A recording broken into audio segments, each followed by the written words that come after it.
information, wasn't able to actually be here to participate. So we are recording. And just a bit of a heads up, if you know other people inside the classroom and you start texting them privately, which that's up to you, I don't mind, but that is actually being recorded simultaneously with the video and all the audio that's going on. So in other words, don't say anything bad about me. If you want to do it in a text, do it when I'm not looking. And you know, I don't usually have any people that text, but man, that one day where I do, I'm going to be really mad if it's saying some bad things about me again. I'm really sensitive. I used to go on to Rate My Professor, Rate My Professor, to go check it out to see what students are saying about me. And you know, for the most part, okay, let me ask you, has anybody gone online and Rate My Professor and looked at what people are saying about me at all? I think I did like before I signed up for a class, but I kind of forgot already what they said. Oh, so it wasn't at least two, it didn't discount my class. That's a good thing. Yeah, I didn't discount your class now. Okay. Anybody else? Well, I went on there once, and you know, for the most part, the scores are actually pretty good. There's a lot of positive comments, but it doesn't matter, because I'll read 10 good comments and then I'll come across that one comment and that pisses me off. So I just can't get on there anymore. And then I do have students who come tell me, hey, they didn't say anything too bad, or it was actually pretty good. And that's fine. Just that one comment that's negative is gonna piss me off. So I just don't get on there. So in any event, what do we got? We got to get on and start looking. I'm going to go ahead and share my screen so that we can see what's going on from my perspective.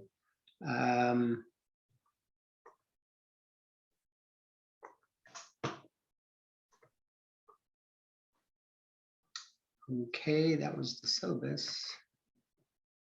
So let me go ahead and just go back to Canvas. All right, so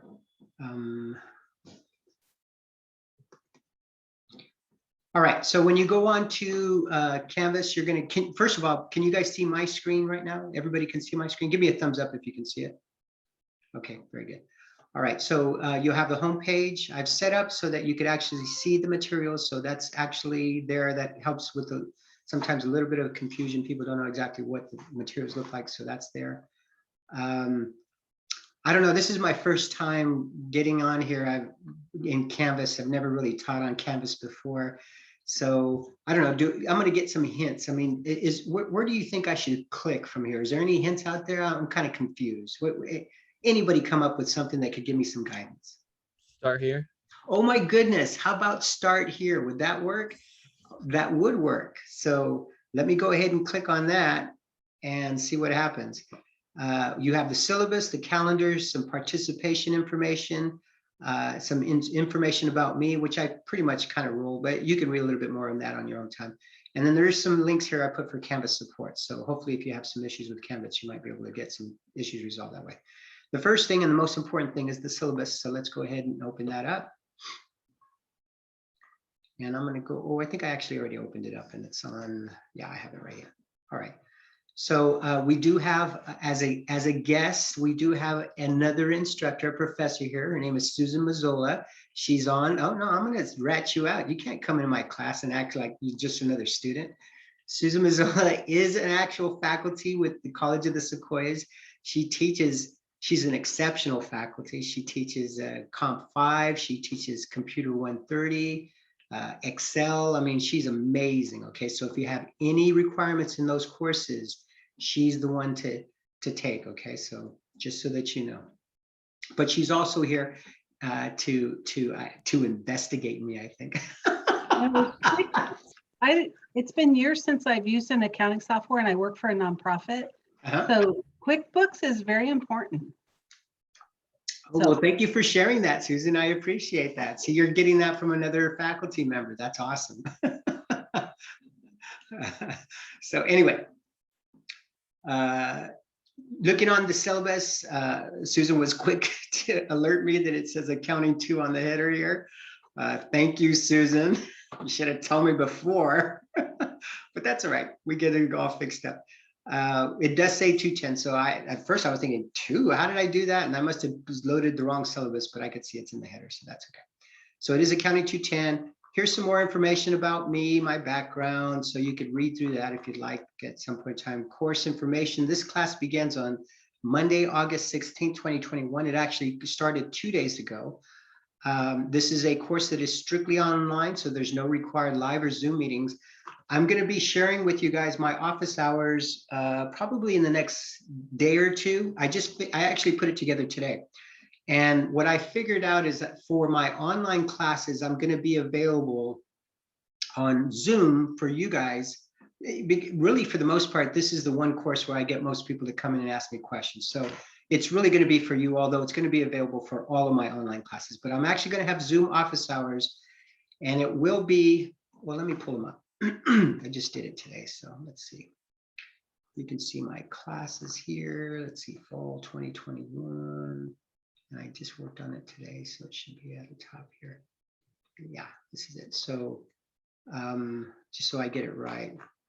So I will, yeah, I've decided that I'm going to go ahead and use my Zoom online office hours. It's going to be, it's online and it is Zoom. I will be having office hours between 8 and 10 a.m. on Wednesday mornings. So that will be time for you to come see me if you need to be online. Now, we can try to solve problems through emails or through any kind of other way of addressing issues, and that's perfectly fine as well. In fact, in most cases, that's what's going to happen is you get stuck online and you can send me a screenshot and then I could turn around and try to reply. But in some cases, I might just say, you know what, for us to get this resolved within a reasonable period of time, it's probably best that you visit me during the office. And then in that case, I can have you share your screen, I can share my screens, and we can kind of figure out what's going on, all right?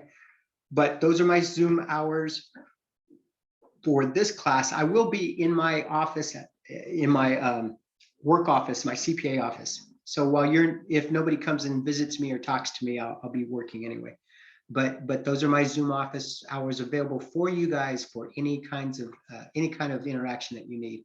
It's not usually required for online courses, but I just found it to be kind of helpful, particularly because of the pandemic. I started using these Zoom office hours for other classes, alerted my accounting 210 class that I was doing that, and all of a sudden they were the only ones that were coming and seeing me. And then the reality is that I used to have quite a few people come to the campus on there are some computers on campus that have QuickBooks loaded. It should be in the Kern building and also in the library. The computer lab in Kern building has QuickBooks loaded on it, and also the library does. So if you need to take care of your homework assignments there, that's an option for you. In fact, you should think of that as a backup if for some reason or other your computers go down at home and you're not able to get things done, okay? So anyway, I will be loading this up probably in the next couple of days. But you know already, because you were here, you got the first word. You guys are the privileged few. You now can see that I will be available for you on Wednesday. Now, I will have some office Zoom hours on Tuesdays and Thursdays as well, between 9 and 10. That's just before my Accounting 1 course. So I guess you can come there, but I will tell you that really, those office hours are really for them. So if they're online asking me questions, they're going to take priority over you. But if nobody's available and nobody's here, then you certainly can come in and I will try to address whatever question you have, okay? All right, are there any questions about my office hours? All right, very good. Let me go back to the syllabus. Let's see, the prerequisite, there really isn't any, so they're just. For the Zoom office hours, do we have to like email you beforehand, like, hey, I want to pop up, or No, not if you're just gonna see me during those hours. That's fine, I'll be there, so. All right, for sure. I have a question. Yes. I'm gonna be working in the morning, so is there any way to catch you on a Zoom in the afternoon? Yeah, on the list, other office hours can also be scheduled by appointment. So, Okay. So if you send me an email, we could talk about some times that work for both of us, and we could just meet online, and it'll be on a Zoom meeting. All right. Okay. All right. Now your materials, we just upgraded. We were using 2018 QuickBooks. Now we just upgraded to the 2021.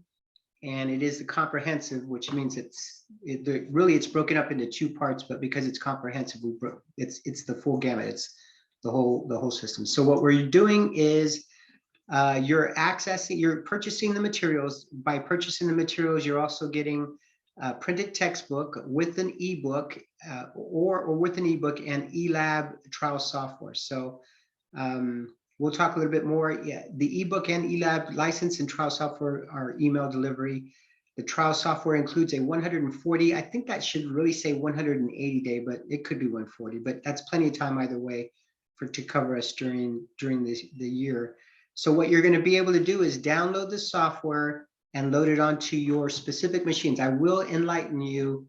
I will tell you that you do need a Windows-based machine. The software does not work on a Mac, okay? So if that's all you have is Mac, you're gonna have to figure something out. You're either gonna have to get another machine from your friends or family. You can check out Windows machines from the library as well for the semester and load the software on those machines.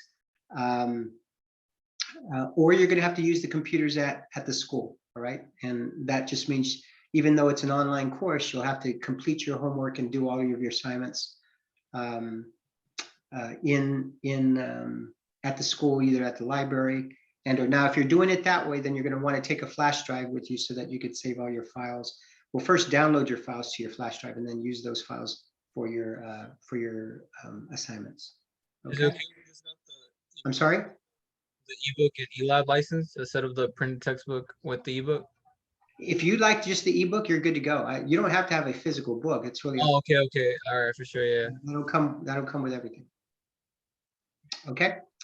All right. So Quick question. So that means that the eLab also comes with the bundle with the textbook? yeah, that's one of your purchase options. Okay. Okay, so here are the course content is listed there. You also have an evaluation. Late assignments will not be accepted, so make sure you understand that. Now, are there exceptions to the rules? Yeah, usually medical emergencies are exceptions. Okay, that works. With COVID in place, that certainly is going to be something that will be up for consideration as well. If you contract it or somebody at your home that you're caring for contracts it, I get it. Although I'll be much more sensitive to it if you contract it, because I did actually, I got it, and I got it at a bad time, and I got it pretty bad, and so I understand how it feels to have on the bad side. In fact, I actually went to the hospital, and I was lucky to get my oxygen levels back up, so I didn't have to get checked in. I just went into the emergency room, and they were able to get my oxygen levels up. So I know how it feels when you just don't feel like doing anything. So if that occurs, let me know and we'll discuss how we can deal with it. But for the most part, other than those kinds of emergencies, you may have to have a proof of emergency to submit to me. But for the most part, the late assignments are just not accepted. All right. We do have some discussions, and here's the discussion requirements. Listed here, you're to post one reply message that contains 2 well-developed paragraphs and clearly addresses the discussion questions. The instructor will not consider a single sentence paragraph as well-developed. You're going to post 2 replies to 2 different students. So you need to show evidence of critical thinking and meaningful interaction, and then ask engaging questions or provide insight into the discussion. All right. So every week, after the week is over, I then go back and grade your discussions. I'll try to be as quick as possible on the first week so that you at least know if you're heading in the right direction. All right. But for the most part, if you first reply to the discussion question, which it's pretty easy to be substantive in that respect, because I mean, they're pretty intense type questions. They're not just, yeah, I think so, or no, I don't think so. You've got to elaborate on it. And then the only question sometimes I get is with the replies, because a lot of students like to post, I agree, and then they're done, and oh, I agree with this, and they're done, and that's not going to be considered substantive. All right. And so the way it works is you get 50% of the points of the discussion points for that week on the first post, which is the reply from the original DQ, and then you get 25% for the 2 follow-up posts that you have from student question or student posts. I'll be on there as well, and I'll interact. I'll post a few things every now and then. But for the most part, you guys are really kind of hitting that discussion. All right. I go on to say both quantity and quality are important considerations when posting substantive messages. For example, I agree is not considered substantive because it does not add anything of substance to the discussion. A single sentence post will not be considered substantive. So I don't care how good you are in that one single sentence. If it's just one single sentence, you will get 0 of that 25%. You'll get 0. You know, you still have the 2 other posts that you can gain some points, but you'll get 0 on that 1 point or on that 1 post. Students will earn 50% of the weekly discussion points by responding to the initial discussion questions. Students will then earn 25% of the weekly discussion points for each substantive reply on to other students. Okay. And student messages posted in the questions thread will not count towards participation. So I don't care how much you post to me in the questions thread if that's not going to be part of your overall grade. All right. Here's the grade workout. Their exams, looks like there's 300 points with the exams. There's 20.5%. Your homework assignments, which is the bulk of what you do, is 45.2%. Quizzes are 8.2% of your overall score. The final exam is 6.8%.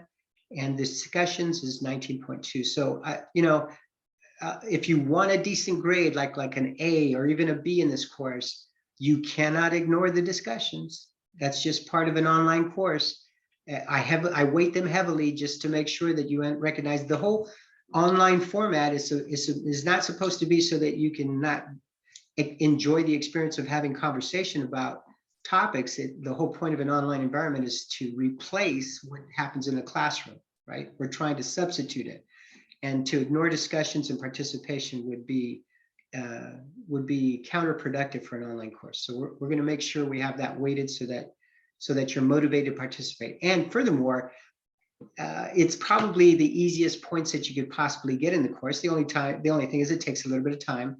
It's independent of, it takes time, but it's independent of time in that you have an entire week to get things done, okay? There's some additional information about computer use permits at the Kern building. If you're going to need it to use the computers at the Kern building, you'll have to arrange to go see me in my office in the Kern building, and I should have some permits to issue. I've got to work with our department chair to make sure I have some, but I can work that out with you to make sure, and you'll have my office hours so you know when I'm physically at the Kern building as well. No cheating or plagiarism, we know that. And then the final exam is due on Tuesday, December 14, 2021. Okay, before we go on to get into a little bit more about the calendar and then the specific downloads and everything, are there any questions about the syllabus itself? Any questions? Well, I had a question on that. Our first post that I think isn't graded anyway, where we introduce ourselves. Yeah. We don't have to reply to other people, do we? It's not graded. I won't even know. You can if you Well, like. Okay, because I was reading some of the people's posts and I was putting like, but I couldn't really see on the slide thing where you would want us to comment or not. Oh, that's completely. If you can reply, I don't even know if I set it up so that you can reply on it. I didn't remember. It doesn't matter. But if you can, then you can if you'd like to. But it's not graded anyway. So. Okay. All right. Just for people to kind of get to know one another and maybe even make contact so that if you have questions or issues, you can actually work together to get some of this done, because it can be overwhelming sometimes. Because I want to know how many plants Amanda has in her house. Is Amanda here? Okay, look at your students' pictures, and Amanda has plants like all around her. And I think in her post she said she likes plants. Amanda, you're muted, so unmute yourself so you can defend yourself here. I'm not defending anything. Look, I have it on display. Wow, that looks like Little Shop of Horrors back behind you. Have you? Oh my goodness, I'm ready for one of them to start saying, "Feed me." I don't know if you've There's seen a couple that. Seymours, or wait, Yeah. no, his name isn't Seymour, is it? No, not the plant is No. Audrey 2. Audrey too, that's right. Yeah. I'm glad you've seen it before because Yeah. most kids here are clueless of what we're talking about. So, okay. Well, thank you for sharing that, Susan, as well. Okay. It's 200 plants, by the way. 200. Oh, you're the plant lady, huh? Yeah, I'm not ashamed. You're the creepy plant lady. I don't know. There's the creepy cat lady, and then there's the creepy plant lady. I don't know.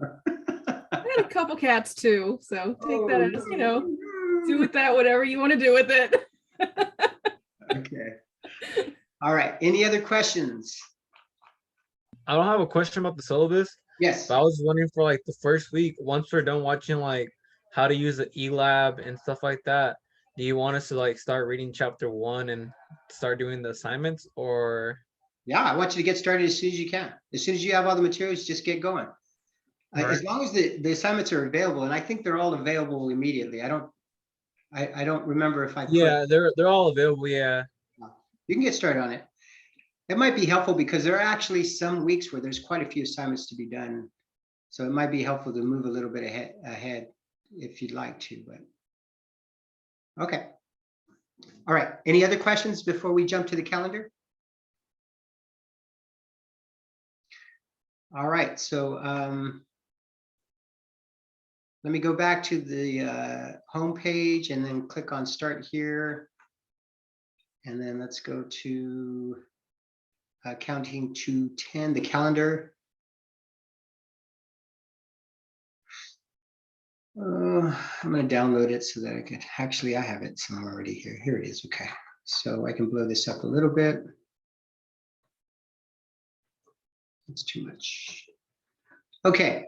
So the week starts on Monday and ends on Sunday. Week is Monday, and this is important for us to figure out because inevitably I have students who get confused about this, and I guess I can understand the confusion a little bit, but I'll tell you the logic behind it, and hopefully it makes sense. All right. The week starts on Monday and ends on Tuesday. So in the weeks where we have discussion questions, which you do this week, but it's not graded, so it's not that big of a deal. But in the weeks where we have discussions, you're expected to meet the discussion requirements during the online week, which starts on Monday and ends on Sunday. So for example, next week you will have graded discussions. So it starts on Monday, the 23rd and ends on Sunday, the 29th. You are to meet those discussion requirements during that week. You have until Sunday at 11:59 p.m. to get that all done, okay?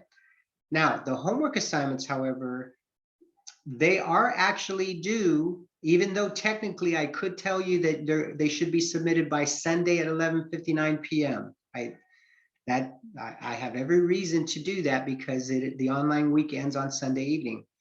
But it got to the point where I was getting a little bit frustrated with students posting technical issues on Sunday at 9 p.m. And I don't even check my emails that much on Sunday anyway. So Sunday is kind of a day that I kind of reserve for myself. So because of that requirement, because I really don't want to have to be running around trying to check things on Sundays, I have given you guys all an extension to the following Monday. Okay, so you can do your assignments and they will be due on Monday at 4 p.m. after the following Sunday. So for example, the week starts on Monday, 23rd. You can start working on your assignments. Those assignments need to be submitted by Monday, the 30th at 4 p.m. So the week ends on 8/29th, and then the following Monday, you can submit your assignments up until 4 p.m. You could do it by Sunday evening, 11:59. That's fine. There's no penalty for early submit. In fact, you could submit everything by 8/24 if you want. That's fine. But your deadline is moved to the Monday following so that, and here's the thing that also a heads up on this, okay? Canvas doesn't show times, all right? It does show dates. It doesn't show times. So you will see that Canvas will show that your assignments are due on Monday, 8:30, but unless you read this calendar, you might think that it's due at midnight or 11:59 p.m. Monday night. It is not due 11:59 p.m. It is due on 4 p.m. Okay. And so there are no extensions, even the first day of class, because we go over it in class. It's on the calendar, and I'm going to post this recording online so students will have plenty of opportunity to see the way it works. But just so that you know, I'm not penalizing you by making the date times or due times different. I'm actually giving you an extension on the homework so that it can be submitted the following Monday in case you have any technical issues that you can address Monday morning or even, a little bit early in the afternoon to try to get it done so that you can submit your assignments. Okay? Make sense? Any questions about the calendar itself? Well, first of all, let's see, this week is dedicated to just getting all your materials, your downloads, get everything set up on your computers, and you're good to go. Next week will be the first week that you actually have some assignments due. Your first assignment is going to be due on 8/30. The good news is your eLab, you're not going to have to submit anything in eLab for the most part for the first assignment. You just have to submit it in links in Canvas that I've set up for you. And if you submit, for example, you are to submit AYS 1-2, there are 2 worksheets. The Get a Grasp on Accounting Principles worksheet and Keep It in Balance worksheet. You submit those 2 worksheets in Canvas, all right, worksheets to Canvas, and then, but you do have a quiz on chapter 1 that's due, and that is to be done in eLab. So you will have to set up eLab, not to submit your assignments, but to get the quiz done online. Okay, the online quizzes, all the quizzes are done online in eLab. All right. All of this is due on Monday. Your discussions are going to be due on Sunday at 8:29, but your homework is actually due on Monday at 4 p.m. on the 30th. Okay, and then from there on, it's like clockwork. Every week you've got assignments, and they're due on Monday at 4 p.m. following the week that just finished. That's the way it works every week. For Apply Your Skills, the worksheets, so are they located on eLab, and then we just kind of download them and then email it to you, or like post a link that you when send?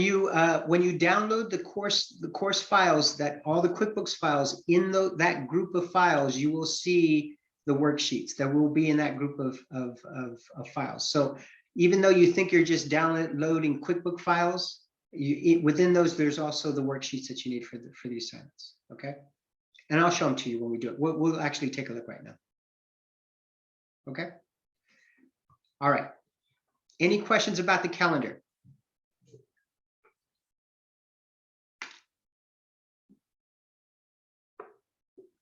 Oh my goodness. Okay, let's get to the big questions that most people have in this course, and that is, how do I get to my materials?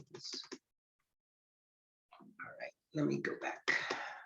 Let me close this. And let me go to,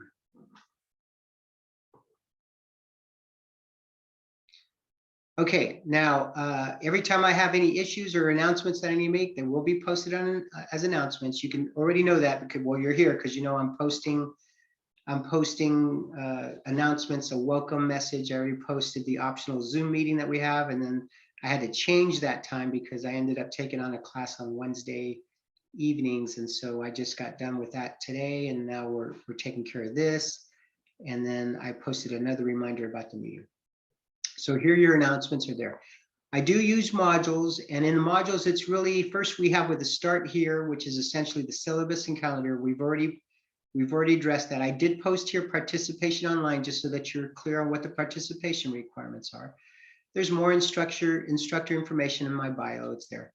Online purchase of materials. This is probably, let's go ahead and click on it, see what we got.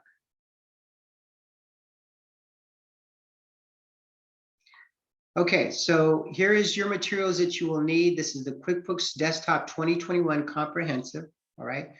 Now, you can buy the materials at the bookstore. In fact, let's go over to the bookstore and see how that works. If you go to the bookstore, to the COS EDU, and you click on bookstore, most of you have probably done this already. You can find your online bookstore here. We'll click on that, click on textbooks. And then you have your term, which is obviously this. Your department for this class is going to be accounting. The course is 210, and then there's only one CRN, so you could find your materials. And here it is. You've got the QuickBooks Desktop book and the access. You do need both the book and the access. You can't get away with just the access, and you can't get away with just the book itself, okay? So you can actually purchase everything through COS Bookstore. I don't know if you can do it online. I don't know if you can do it online, but in fact, I don't know if you can. You guys can, oh, you could add it to cart. I guess you can, and then have it delivered to you. You can follow up. buy it online. Oh, were you able to do it? Yes, Okay. Did it get delivered to you already? yes. How quick One did it get? day, one day. One day? Holy smokes. That's cool. All right. And you know, that actually works because those of you are you're getting a $250 voucher. Oh, Susan, that's why you're taking courses. I get it now. I said, Actually, I was not allowed to get a voucher. oh, you're kidding me. Why? Renee and I are taking sign language also, and we don't get a voucher or the $500 for that either. Oh, So that sucks. I thought for sure that that's why you're here. I would protest if I were you. That's not fair. I mean, why are they treating you different? I'll be okay. Because then I'd have to declare it on my taxes anyway, Oh, right? Income. yeah. Okay, here we go. What, then I'd get like 3 cents? What whoopee do? I'm gonna have to have a discussion with your CPA about that.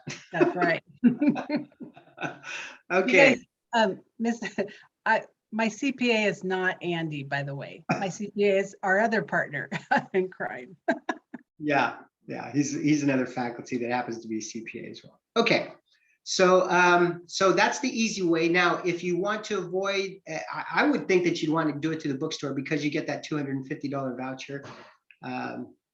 But if you want to avoid that, and you can just purchase it online, and I just showed you the link to get the materials. I don't know what the turnaround time is. Has anybody tried to get it online? Yeah, I did order it online, but it's on back order. The bookstore sent me an email stating that it's not ready. It's on back order. So I'm doing the 14-day free trial through eLabs. Okay, all right, Mine is on back order as well. all right.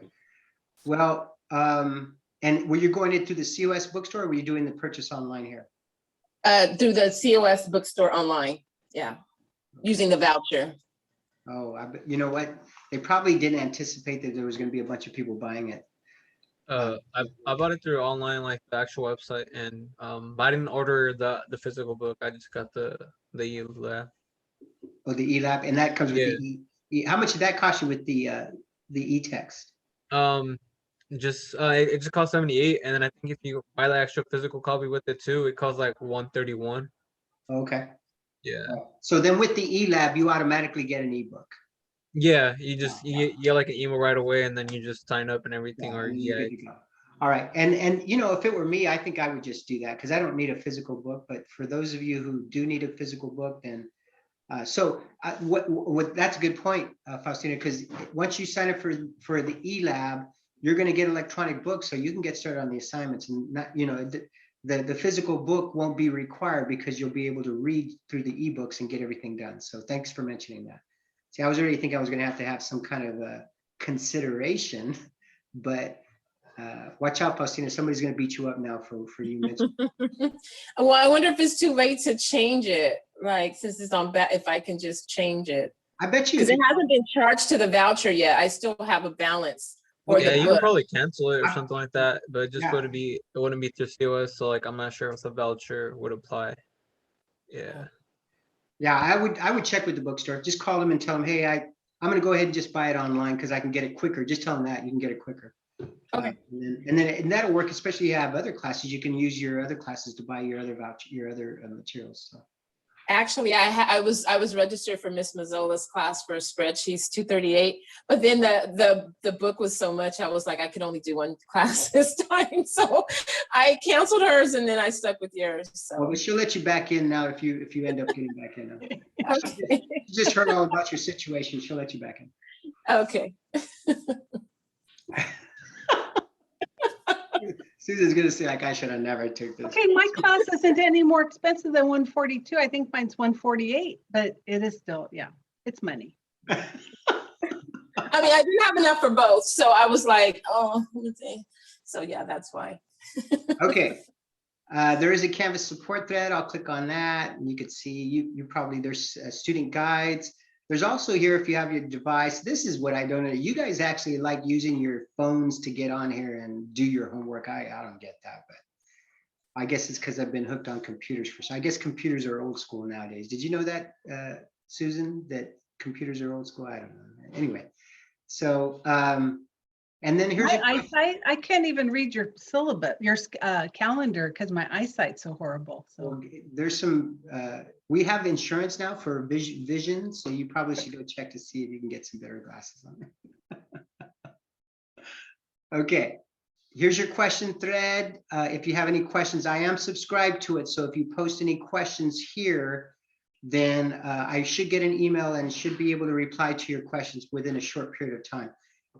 When I say within a short period of time, my objective is always to reply within 24 hours, unless you post something on Saturday, especially the last time that I've actually checked my emails or anything. And that may mean that if it's late enough and I haven't even checked on, it's late enough as Saturday, it may be that I don't get to it because I'm not going to look on Sunday. It may not be till Monday that I get to it. So, but another reason why I extended it till 4 p.m. on Monday, because if somebody posts something Saturday, I still have a chance to reply to your message. All right. So post this, I'll get an email that'll tell me it's there and I'll get. Now I will tell you this, if this has anything to do with a grade of some sort or your grade on something, this is not the forum to discuss any specific grades. I can talk about just general general grades about, when things are due or percentages of the points, just like what's posted on the syllabus. But anything specific to your grade, we can't have that discussion. And if you do ask a question, I'll probably reply something to send me an email and we'll address this privately or what have you. Okay. All right. I had a quick question on communicating with you. Yes. Does the phone number that you posted on syllabus work? Okay. What about it? The cell phone number. Okay. What about it? What's your question? Like, does it work? Like, is it like? No, it Google, doesn't like- work. You don't call me. Yeah, it does work. You can call, but you probably get it better because I'm so busy during the day with school and in my office that I do check my messages. I do check my voicemails. I rarely answer my cell phone because I'm usually pretty busy. Yeah. I'm actually much more responsive to emails than I am on my voicemails on my cell phone. All right, But- for sure. Yeah. I was wondering because like when I had that phone and I think I sent a picture, I was like, oh, maybe like it'll be easier through messages, but I didn't know if you're working or not. So I did email too, just in case they didn't let you like call your phone or something like that. Yeah, you can. And did I reply? Through email, like you said, yeah. Through an email, yeah. I then turn around and went to the email and sent it to you. Yeah. That would be my preference because I don't save text messages. I don't save, stuff that's been, but certainly in my email, everything's saved. So if I have questions or issues or something, I can go back and kind of see. And then the other problem with the cell phone is that I'll get a phone number and people will forget to announce who they are or what class they're in. And then I got to spend time saying, hey, who are you and what class are you in? So Yeah. it just slows everything up. If you send me by email, which by the way, well, there's only one QuickBooks class, so I'm not going to get confused with which class it is. If you ask, it's pretty easy for me to tell by email that what we're talking about. So Yeah. Of course. but in most cases, I would ask that you actually remind me when you send the email that which class Like you're the heading, like accounting too. yeah, or counting something, 210, yeah. Alright. If you ask me a general question like when's the exam due, and I don't know what class you're in, then I'm going to say, tell me what CRN you're in, and then, we got to start all over. So, all right. But if you have a question about an assignment that you're working on, or something that you've uploaded to eLab, the points just didn't make sense to you, whatever, then I'll know, and so we can address it, right? All right. So let's go back so that you can see more of the screen. And then I can see, okay, you guys, where's announcements, posting cameras, links, join the meeting.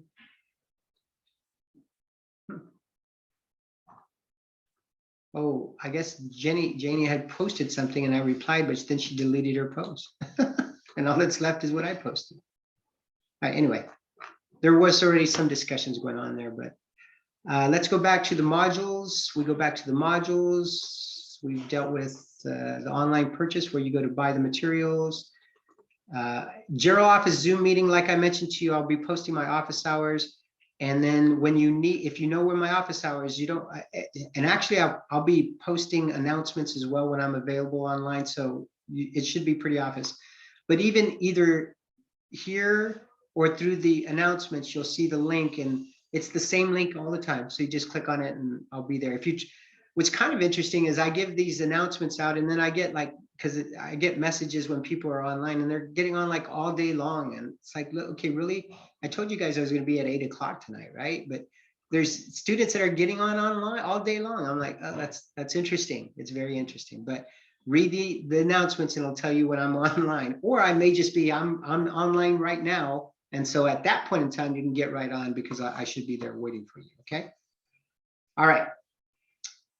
The next module, let's see, QuickBooks. So here's the eLab homepage. Once you get everything set up, this is what you're going to want to do is click on this. But before you do the eLab homepage, you're going to want to create an eLab student account. Is there a video on this? Yeah, there's a video. You guys want to watch the video? You guys should have watched this video already, but let's go ahead and take a, how long is the video?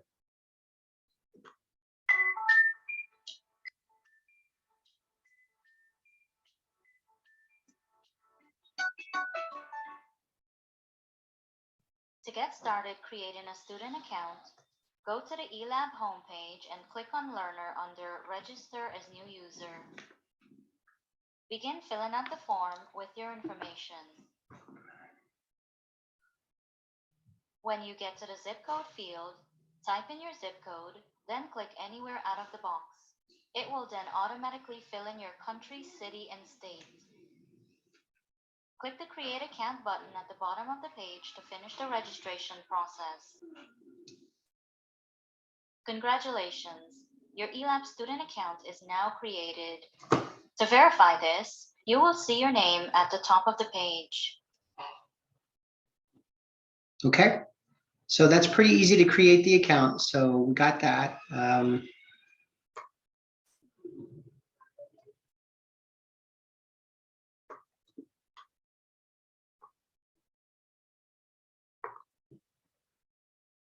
Now, when you've actually created the eLab account, then you're going to be adding the eLab course. And the course code that you're going to need is listed right here. It's Z4DAP60C27-27989. That is your course code. Okay. Unfortunately, in my other classes, we embed the learning tool that we're using, like MyLab or My eLab, or we embed it in Canvas. But for whatever reason, the tool is not working in our Canvas. And I tried a couple of years to try to set that up, but there's some kind of an app that is required and it wasn't there. So I quit trying to waste time trying to figure it all out and get it, talk with our Canvas people at COS and just went ahead and we're just doing it a little bit old school way, where you actually just go to the eLab outside of Canvas and complete your homework, okay? But once you've got the eLab account, student account set up, then you're going to add the eLab course, and your course ID is here. Your course code is right there. So I think this is another video as well. Let's take a look at it.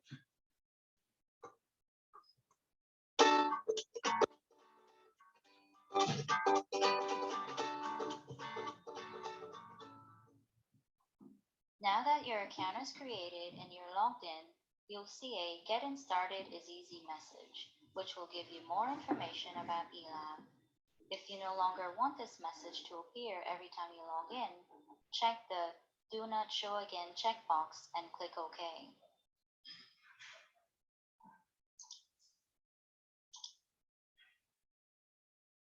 If you're adding a course for the first time, it will say, "You are not currently enrolled in any courses. Please click here to add a course." Click on the Click Here link to begin adding a course. Enter the course code, which is given to you by your instructor. You will not find the course code in your text. Okay, the course code, I gave it to you. It's right here. Guys got it? There's the course code.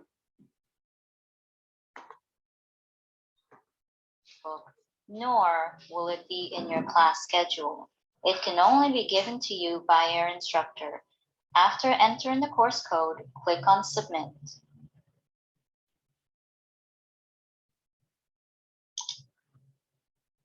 Your instructor's course information now appears. Here, you have two options. Select Input License Key now if you already have an eLab license key or redemption code. Or if you're waiting to receive your textbook with eLab or don't have a key as yet and need to purchase one, select the 14 days trial. After the trial is up, your course access will expire and you will no longer get access to the course. Any previous work you submitted during the trial access will not be deleted.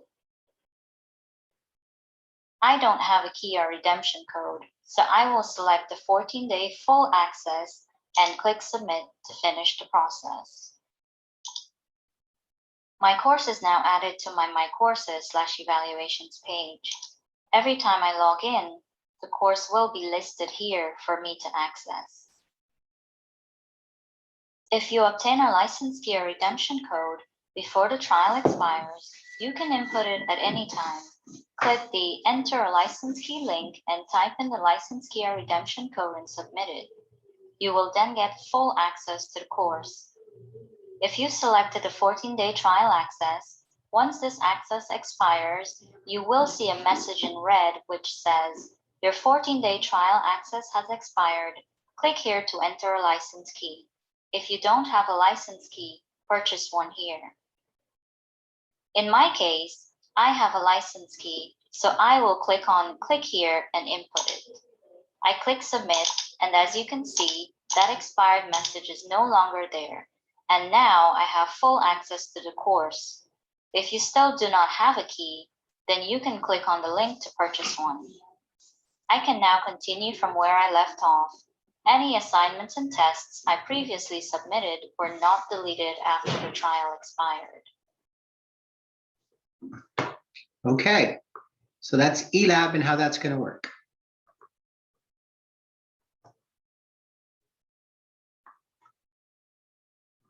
Now, after you've got your eLab all ready to go and things are running, you will need to download the QuickBooks Desktop install file. To do that, you will click on this.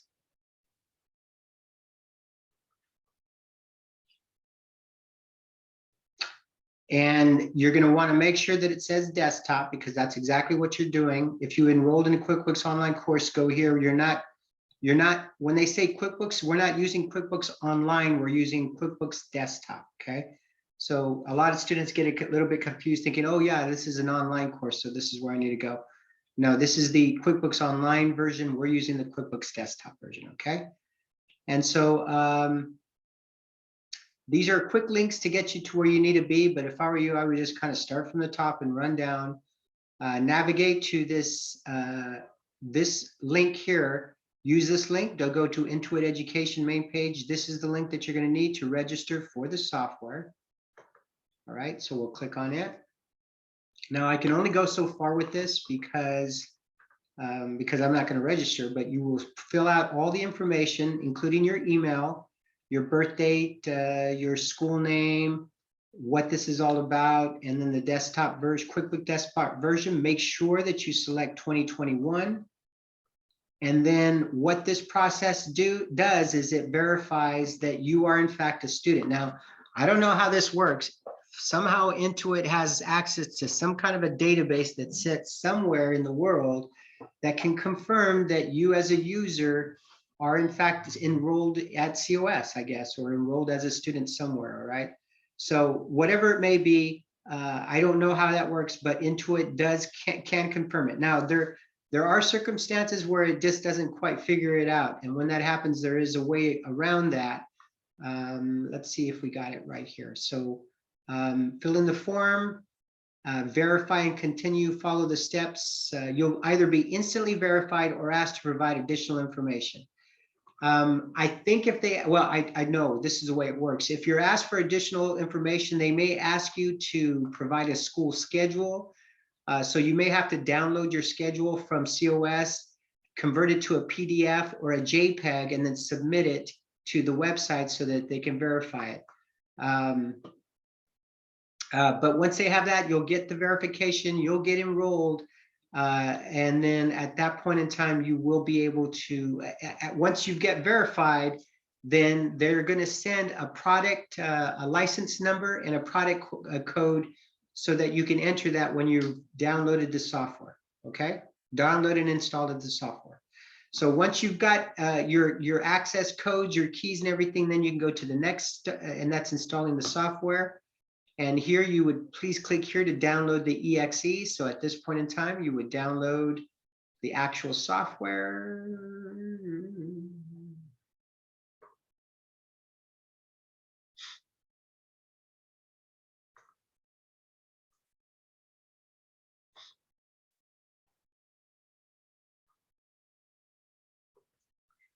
I'm not sure if it's because I think that's just a picture to show you what it's like, what it looks like.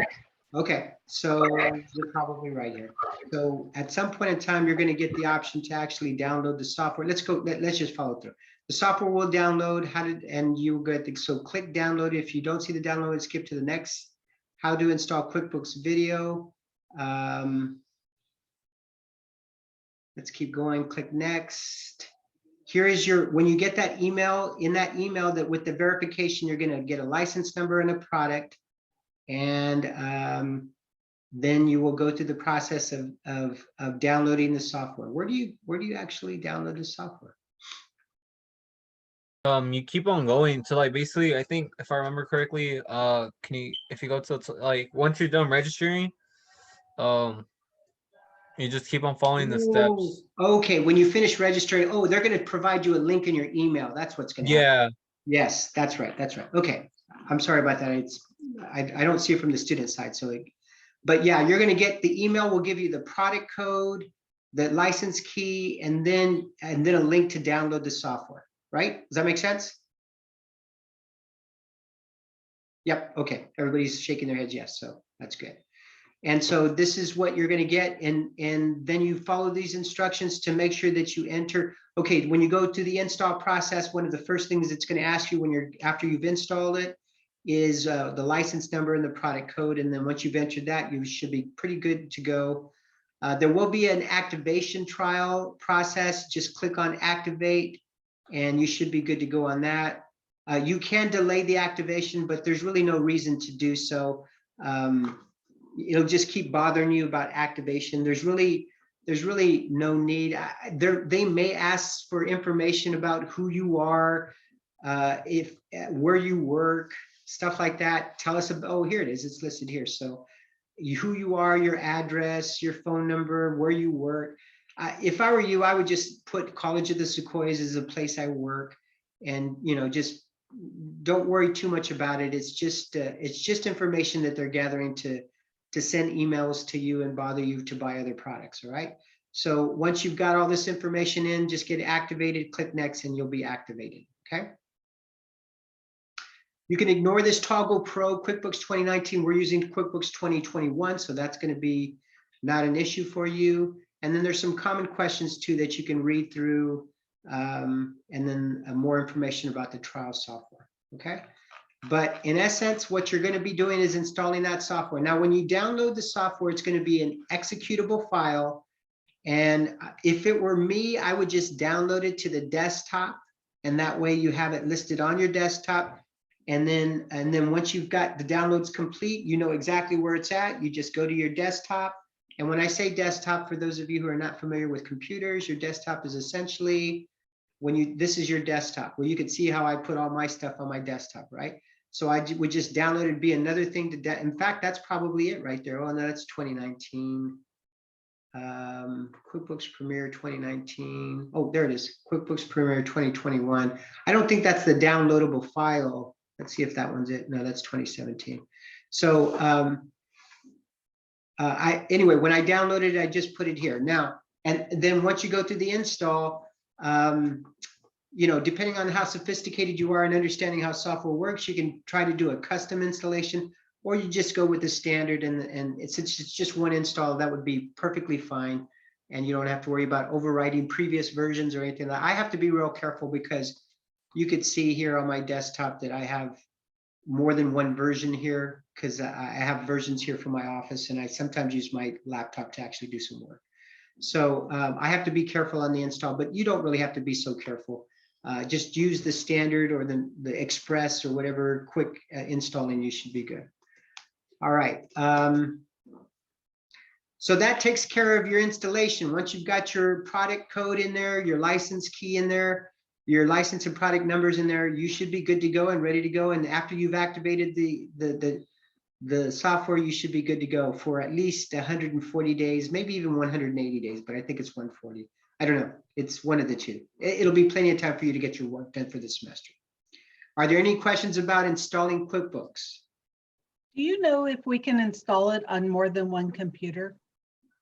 I think you can. I believe you can. You can use the same product codes and you'll be all right. What you Yes, I downloaded it on my laptop and it's downloading on my desktop right now. I know that with, Yeah. with the software that I use at the office, we loaded on multiple machines and we don't have any issues. It's a user license. It's not a machine license. All right. So we can load it on multiple machines. We do have requirements to have multi-users, so I have to pay for that license as well in the office. But if you're getting a single user license, and as long as it's not being accessed at the same time, you should be good to go. You're not violating the license. Now, if you got this software loaded up on all the machines in a company and and there's 10 machines using it, that's a bit of a problem. So it's only going to last you for 140 days anyway. So, all right. So that takes care of the install of QuickBooks. Now, once you've done the QuickBooks install, then you will then have to go to the next process, which is downloading the comprehensive exercise files. And this is what I was mentioning to you earlier. When you download these exercise files, not only are you going to get all the QuickBook files you need, but you're going to get those worksheets that are required for chapter 1. They'll be embedded in there. So, and this is the other thing that it's important for you to understand how files work in file management. First of all, I'm going to go ahead and go to Labyrinth. This is where you're going to go to download the files. When you get there, just keep scrolling down. You'll see the exercise files. You'll have to keep looking until you see the picture of the book that looks like the picture we're using, where is it at? So QuickBooks 2021, here it is. And here are the company files. There's a portable files and then there's the company files. Honestly, I would download the company files because the company files are going to be, I think they're going to actually, the company files are going to contain both the company files and the portable downloads. I think it's going to contain both. So, and in most cases, people today are not hurting on disk space. So, and the other thing I would do is when I'm downloading this, I would actually put this zip file, because what you're going to download is a zip file. And you can download that to your desktop as well. Okay, download it to the desk, but you're not going to be able to use those files. They're going to be, in fact, I can just go ahead and show you. I'm going to go ahead and download this zip file. I don't even know where it's going. It's probably going into a folder called downloads. Yeah, it is. So you can see I have about 30 some seconds left. It's downloading all of these zip files. And once we get it all downloaded, I'll go to, this may happen to you as well. If you download this, you have to know where your browser is set up to download and where it's actually putting these files. I'll show you where it's likely going because that's, especially if you're using Chrome as your web browser, it's likely going into a folder called downloads, and I'll show you how to access that. So this exe, now you can just go here and click on this and then open where it's at, or show folder. That way you could go to the show folder, or you could just click on open here. That's probably the easiest way for you to do it. Just click on open. And then when you click on open, you're going to actually see it's in downloads and it's the company file that's listed here now. Let me go and click downloads. You see the actual file, it is a zip file. So really you're going to need to go to the downloads here. And what you're going to have to do is unzip this file because those files that are in the zip file are not usable until it's unzipped or pulled out of there. Everybody following? So the way I would suggest you do that is you select it. And depending on your what file explorer what software you're using, like in this case I'm using Windows Explorer. It's a file manager. I could select downloads, select that, and then you might get this extract at the top. It's likely going to come up, but the other option is just to right mouse button on that, and then you could say extract all. Okay, extract all. And when then you extract all, you have to tell it, well, where do you want these files to be extracted to? I would do the same. I'd put it on my desktop. So I'd click on my desktop, but I'm going to create a new folder called QuickBooks. So that way it's just not all these individual files that are going to be sitting on your desktop. You will have a folder called QuickBooks, and then you just select that folder, and then you have it selected, and then you can extract. So all those files that are in the zip folder get extracted onto your folder, or onto the folder that we just created or that you will create in the future. And I put that folder in my desktop. That's the easiest way to do it. If you're a little more sophisticated in understanding file management, you could find a different location. As long as you know where you put it, you're good to go. Okay, so all these files are getting extracted. And now when this is done, which it'll be done right now, I'm actually going to go to my desktop. So I could actually, I'm going to just make it easy for you and just actually go to the desktop. And let's see, where did that folder go?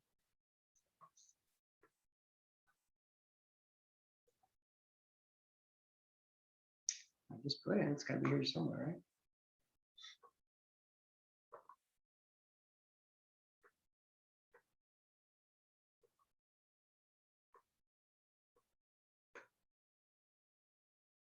Supposed to be here. You guys see it anywhere?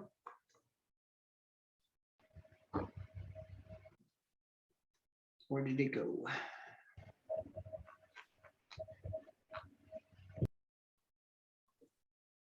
Wasn't it under Andy? Was desktop Andy? Oh, you're probably right, because then it's under my Andy desktop, huh? I didn't want it to do that because I wanted it to be available. But let's see.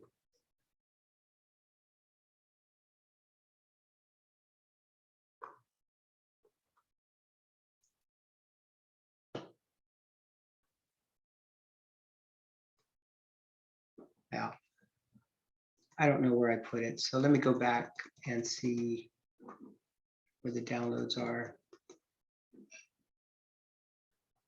I do know that I had it in the download, so I'm going to go to the download folder.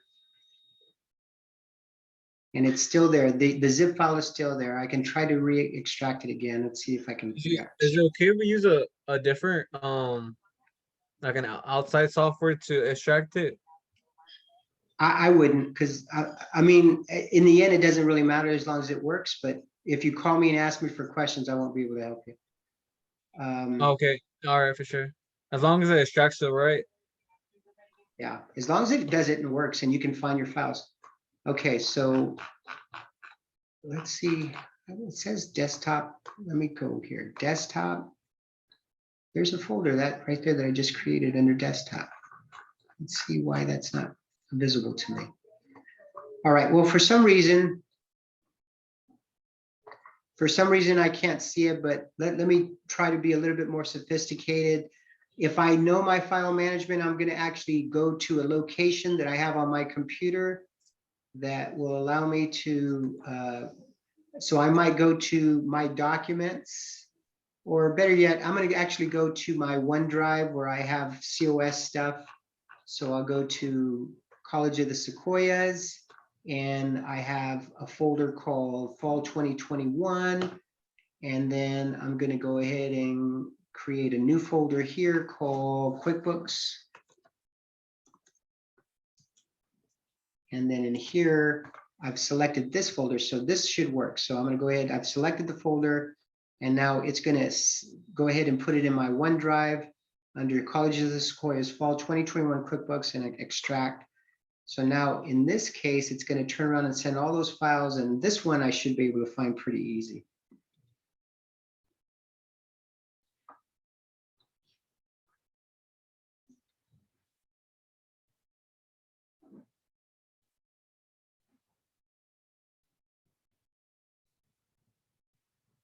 Now, if you struggle with this, I suggest that you sign up for Susan Mazzola's course. She teaches Comp 130 and she teaches Comp 5, and both of those courses actually talk about file management, right? So she could be very helpful for you, and take that course and make sure you understand what's going on. So I think I put it I here. have no patience, not like you. Okay, so here's that fall 2021. Okay, let me go back. It's the OneDrive, College of the Sequoias. I selected fall 2021. I created a folder called QuickBooks. And now I go into QuickBooks and see all those folders are there. All right. Now, chapter 1 contains not only the QuickBooks files, you see the DYS, the RYS, and the AY. Those are QuickBooks files. You can tell because they have the little green little emblem or icon there. But they also have the worksheets that I ask you to submit, which includes the Explorer QuickBooks worksheet. Actually, I don't think you're using that one. Get a grasp on accounting principles. I think that's one, and keep it in balance. These are the 2 worksheets that you're going to need for the first submission, chapter 1. Okay, so you have the files that you need to get your homework submitted. Again, the first homework assignments are not due till two weeks, right? Yeah, the 30th. So you have about a week and a half. So the first thing to do this week is to make sure you get everything set up. Now, once you know where those files are, then from then on out, you can work on it. Now, here's the thing about this. You could put these on your hard drive, or like what I've done, I've just put it on the computer hard drive. And it's actually the most efficient thing you can do, because it's going to work a lot faster. Your files are going to come up quicker. The only downside to it is that if your hard drive fails, you're going to lose those files, which, that'll set you back maybe that week. But if you use something like OneDrive or Dropbox, then you're going to get a backup, so you know that there's some backup somewhere you can re-download those files. But it's going to be just 1 week that you'll struggle with, and so it won't be a death sentence. Now, the one thing about this, though, is if you're going to be using multiple computers, then you're going to want to put these on a flash drive. Heads up on the flash drives, unless they're a really fast flash drive, they run pretty quick, they will slow everything down. And in some cases, you'll get little errors like it can't connect. And so the flash drives are really nice so that you can move your files around. In fact, if you want to come to the school and work on it, I'm going to suggest you use the flash drive, because you can't use the hard drives at the school to put your files on, because they'll get erased. I think every night they go in and erase everything that's there. So you'll have to use a flash drive if you work on the computers at school. But if you're going to do that, I'm going to suggest that you look for a pretty fast flash drive so that you don't suffer with some of the issues that some students run into, and they just get little errors every now and then, and sometimes you got to just keep doing it over and over until it just goes away. I can't explain it. It's just, I think the connectivity has to be a certain speed, and if it doesn't always work that fast, then QuickBooks gets confused and gives you an error. All right, but you're safe if you put it on your hard drives. And then the other thing I'm going to suggest to you is that, I don't know how familiar you are with hard drives and speed, but the old, what they call IDE drives are pretty obsolete. So if you've got an older computer, you might want to think about upgrading anyway, because the solid state drives are a heck of a lot faster, and they make life so much easier. In fact, about 2 or 3 years ago, I updated all the machines at the office, and it makes a real big difference. That's the one thing that you might actually be surprised with, how slow QuickBooks can be in terms of its turning on and turning off. It's not the most efficient software in that respect. Once you get it up and running and you're working, it works perfectly fine in terms of the speed, but sometimes you have to sit there and look at your computer for a while it's turning on and off. And unless you've got some really good hard drives, solid state drives, and a very fast CPU or computer, you just kind of sit and wait for a little while.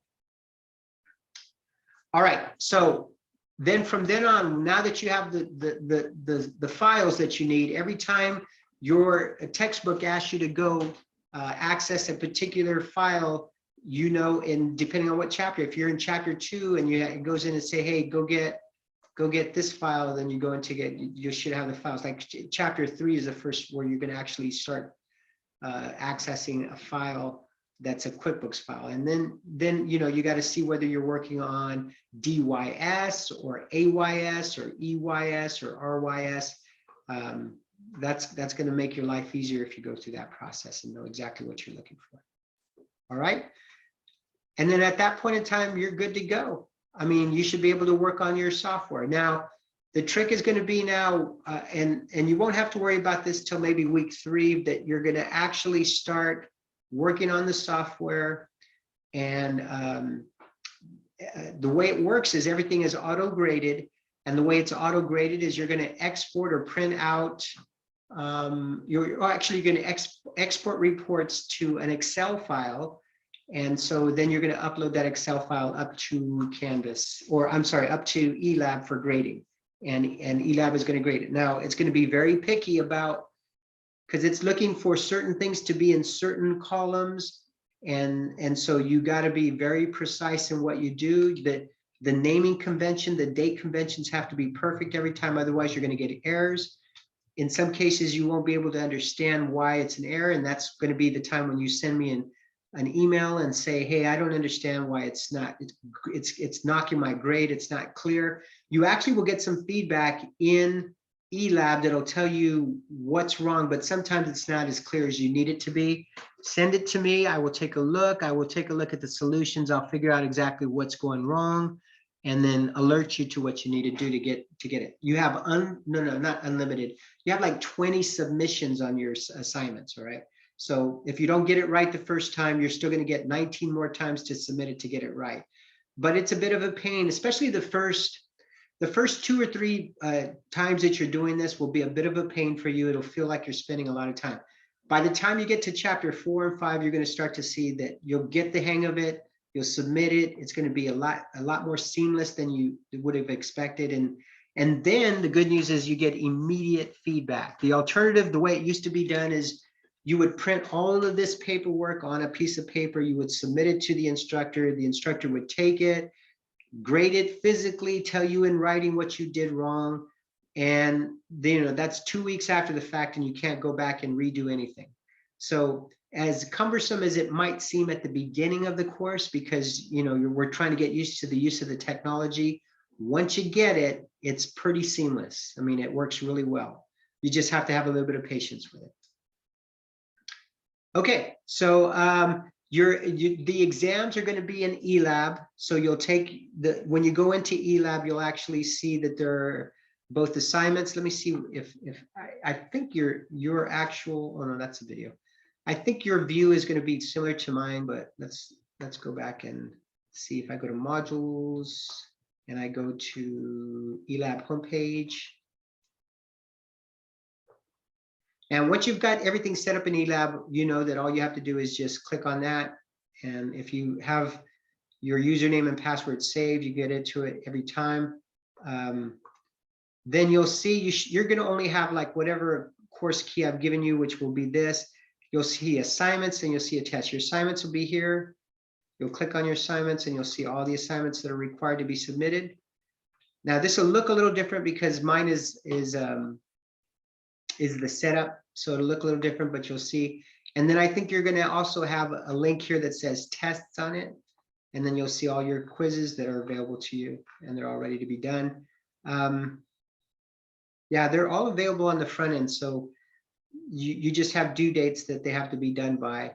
And if you see any errors in terms of the date that's been entered, if it's not consistent with the calendar I gave you, then just alert me so that I can go in and fix things.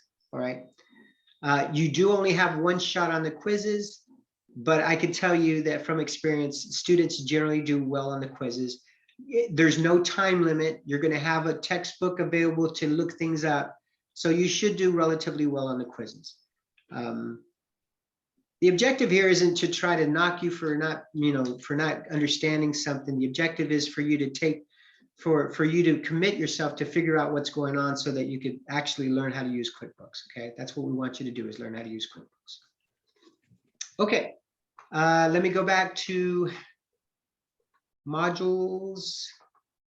And then we've gone through the eLab. We just came back from there. We've created an eLab account. You have the course code here. So you remember that when you're creating the eLab course code or the course eLab student account and setting up the course, you have the actual course code there. We went through the download of QuickBooks install file. We've downloaded the comprehensive files. And then if you've chosen the ebook, you might be able to do this. I'm not sure if you'll be able to, but certainly when you go into the eLab, you'll have an option. I'll show you the way it looks on my screen. So it's probably going to be pretty similar for you. Over here, it has the ebook to the right side. I think that's the way it's going to be for you as well. If you choose the ebook option, that's what it's going to be like. But either way, it should be available to you. And then if this ebook, QuickBooks Desktop ebook here, you might be able to use this as well. Let's see. I think this is the generic Vital Source online that I've got it all set up already, so it makes it real convenient for me. I think you'll be able to, once you've got the course codes and stuff or the ebook codes, you should be able to get it done this way as well. But if not, worst case, you should be able to access it on eLab as well. Okay. All right. So that deals with the modules. Let's see, after the then from there we start moving. There's some training videos here, navigating in eLab using the course. We're not going to look at all that. You could look at all those to help you kind of guide you on how to use eLab. And then from then on, you do have your introduction discussions this week. Not graded, so you don't have to worry about how many times you post and whether you reply to other students. That's completely up to you. And I don't even know if I set it up so that you can. So just read through that. That's just your ability to kind of get to know everybody in the class. And then for week 2 starts next week. You have your discussions. This is going to be graded. It is showing that it's due on the 29th. This is at 11:59 p.m. the 29th. That's a Sunday. And then from there, you can you have your apply your skills. This gets submitted in Canvas. Apply your skills 1-2. By the way, even though what you're submitting is just apply your skills 1-2, you should be completing all the other apply your skills, discover your skills. It's the DYS, APS, and I think the review your skills is the RY. You should be doing all those to get really good at QuickBooks. If you want to get master QuickBooks, it's going to take some time to get through all that, but you should be doing all that. But what I've got listed here is just what you need to do to get graded. All right. Then from there on out, it's going to be like clockwork every week. Apply your skills assignments are listed, what needs to be submitted. But you don't need to worry about submitting anything in Canvas after week 1 week 2. After week 2, then everything is just done in eLab, and I download those assignments, and then I update your scores in Canvas. All right, I have to do that. I do it manually because it's not integrated. I was gonna say, whatchamacallit? Dang, I kind of forgot already. Oh no, do you recommend us going in that order from week 3, like doing the discussion first and then like going to the chapters, or does it not matter which order do we do it in? The discussions can be done at any time, and it's at your convenience. It's independent of time and space. So the discussions can be done at any point in time. You probably want to read the chapter first before you work on that. Okay. So read the chapter first, and then, you know, whatever is convenient for you. If you want to go in and do the discussions and then the assignments, or vice versa, or even simultaneously, maybe one day you'll go in and do, you know, you reply to the initial discussion question, then go back and start working on apply your skills, then go back and do the remaining on the discussions, the other 2 replies, because it may be that you're the first one to post anything, and there may not be any other students' posts, so you can't reply to any other students' posts. Okay. So it just kind of depends on how you want, but for sure your discussion questions will be there, so you can do that at the beginning of the week. Go in and start working on apply your skills. Maybe on Thursday or Friday, go back into the discussions, and hopefully there'll be some other students that have posted something. Okay. All righty. I'm tapped out. It's already 9:30. This was only supposed to be a 25-minute discussion, but obviously wasn't going to happen because There's a lot for you to get down. And like I mentioned to you, once you get everything up and running, it'll be really smooth, right? But it's just getting past the hurdle of the first 2 to 3 weeks. And then you're good to go. So just have some patience with the software, with the setup. I certainly will have patience with you, especially if I know that you're working really hard to try to get this all set up. If I don't hear from you to the day before something is due and you're saying, how do I download the software? You know, that's a little bit frustrating because it doesn't appear to me that you've actually taken the initiative to get this all set up beforehand. But if you're emailing me like during this week and next week, trying to, you know, answer, you do what you have to do to ask me questions so that I can get you going, so that when the assignments are due, you'll be ready to submit them. And I'm here for you to help you get to successfully complete this course. So that's what this is about. All right, I'm tapped out. Are there any other questions about anything in this class? Let me go ahead and stop sharing, and that way I can see all your beautiful faces. Oh my goodness, our students are just so beautiful. I don't know why that's the case. You guys are all so pretty. So are there any questions, issues, concerns, anything we need to do or discuss?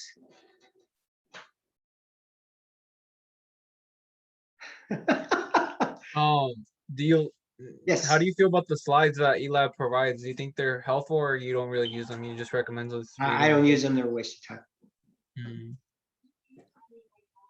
I mean, you can look to them, but it's a waste of time. Just go to your book and read. I mean, the book actually gives you the instructions, the step-by-step instructions on how to do certain things. In fact, that's what you're going to want to do. You're going to want to do the DYS, Discover Your Skills, that, you know, goes through the chapter, actually complete what the book is asking you to do. It's not anything you're going to turn in, but, you know, you will learn how to do something using the DYS, right? Then when you're ready to do your AYS, you'll already have at least done it through the DYS once. And so it'll be easier for you to get. A lot of students think that, oh, well, I'm just going to skip all that and just go to the AYS. And that's the other thing too. On the AYSs, you're going to have to do all the AYSs, because it may say that you only have to turn in AYS 2 and 3, but in order to do 2, you may have to do AYS 1. All right. So plan on doing all the AYSs. But I would plan at the very least for you to do all the DYSs, and the DYSs, Discover Your Skills. That's showing you how it works, how to make it happen. Then when you're ready to start to do your homework, you do the AYSs, start from the first AYS, do it, go through each one. But even though you're not required to submit something, you'll do it. And that's how you learn QuickBooks. And that's what the objective is, right? So do the AYS, and then you'll submit those that you need to submit, and then you'll be good. Don't start doing your homework, you know, a couple hours before 4 p.m. on Mondays. That doesn't work. You're going to end up choking. I will tell you, computers have built-in sensors. They they sense stress. All right. So when you get stressed, they're going to shut down on you. It's almost automatic, right? If you've ever worked with a copy machine that has to get something done immediately, you start loading and you press the button, what's the first thing that happens? It goes down on you, and you're trying to figure out what the problem is. They just have this sense. I don't know what it is. So for you to wait till 4 o'clock on Monday to start on your assignments, that's a death sentence for you. Start at the beginning of the week, try to get all your homework done so that you're really pretty much done by Saturday for sure. Have it all submitted, and then you don't have to worry about anything on Sunday or Monday. It's just all done. Now, you know, life happens, so sometimes you may have to wait till Sunday, but just so that you know, I won't be available to Monday to address any questions. Okay. Any questions at all? Susan, how did I do? Did I do okay for you? We'll be evaluating you later. I knew Brian had you on me. I knew it. I knew it the whole time. I'm actually in the class and all that good stuff. Yeah. Oh, I know. Yeah. Oh, In fact, you know, too bad it's not my turn to be this year to be evaluated, because then I could have asked you to do it, right? That'd have been awesome. By the way, we've been working together for his whole career, but I've been at COS since '94. So I'm getting ready to retire. but I work with nonprofits and I've worked in accounting, but it's like, sometimes I think everything's been so many years ago. So I'm like, my brain's like, how many years ago is this accounting experience supposed to like happen? But you know, I took Spanish last semester and I passed the class. You passed it. Okay, so ahora puedes hablar muy bien en español, huh? Is everyone else going to help? Anyone else going to help me here? Go ahead, say that one more time. I'll listen better. Ahora puedes hablar muy bien en español. ¿Sí o no? Okay, never mind. What I said was- I passed the class. It was hard because it was online. It was we met twice a week, but it was COVID and It's, you- Just say C. yeah, just say See. see, that's what I see. people that are bilingual, you guys, oh, you have skills. You have to immerse yourself. It's not that hard. Once you're embedded in it and you speak it and you're forced to do it, you'll figure it out. And by the way, I don't consider myself to be fluent anyway. So, I mean, I can fool you for a little while and then all of a sudden you'll start seeing me choke and that's it. Well, you just practice it when you go on vacation. Yeah, you, Anyway, you've been stalking me, haven't you?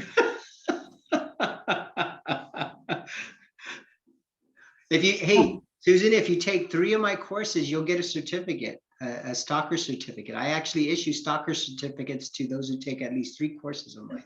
has anyone in here taken another class of his? Is this, have you guys done this before? No. Have you taken Mr. Scaff's class? Amanda's coming. Oh, I'm taking his individual income tax class. Oh, SCAF, yeah. Scaff, little sarcastic. Andy's right behind him, by the way. Sarcasm in our department is high. Just Amanda, have you reached stalker status yet? I'm one course away. Okay, all right. All right, well, you got. I'm going for the gold. For the goal. There you go. it's a good career, you guys. It's good. Yeah. Okay, guys. If there's nothing more that you need to add or I need to add, thank you for being here. It's been a pleasure to discuss everything. Hopefully you get through this course successfully. I am here for you. So if you need any help with anything, I will be here, okay? Amanda has to water her 200 plants. Yeah. I'm gonna I'm let going you to go. bed. Okay, I'll get guys. up at 5 in the morning and do that. Okay. Good guys. night. Take care. Bye-bye. I'll post the video probably in the next couple of days. It'll take me a little bit, but I'll post the video up. So if you have to go back and review, it'll be there. All right. Okay, guys. Thank you. Bye, Susan. Bye. Take care. Bye-bye.